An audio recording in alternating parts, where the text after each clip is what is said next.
Yo, it's Lely B-Boy official hapa hivi, the cutest boy in Eldoret. Na leo nimepatana na msanii. Sijui ni msanii ama ni player ama ni Ngono Kante. Wacha atuelezee yeye ni nani, then tuendelee. Hello. Oya. Yeah. Unaitwa nani? Naitwa Samuel Manyonge. Mimi ni msanii, mimi ni player, na pia mimi ni Ngono Kante. Oh, Samuel Manyonge, wewe ni msanii, wewe ni player. Tujajua ni msanii wa injili ama wewe ni msanii wa nyimbo za dunia. Wewe ni player, tujajua unachezea timu gani ama ni Ngono Kante. Hebu tuweke usawa. Mimi ni actor pia, nafanya acting, na pia mimi ni singer pia, naweza imba, na player pia napika fullback pale katika uwanja.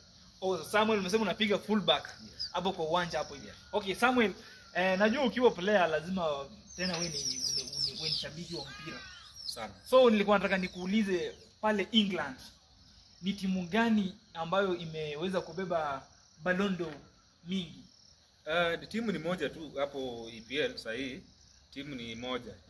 Timu kubwa sana, Manchester United. Unasema Manchester United. Timu kubwa sana hapo. Hakuna timu nyingine imebeba Ballon d'Or mingi sana kama si United. Umesema hakuna timu inaweza toa Manchester United? Hakuna. Imebeba ngapi? Imebeba Ballon d'Or 4. Hakuna mtu mwingine amefanya hivyo mpaka sasa hii.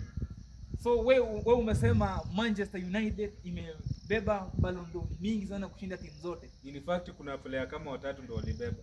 Unaweza wataja? Si ndio? Okay, twende.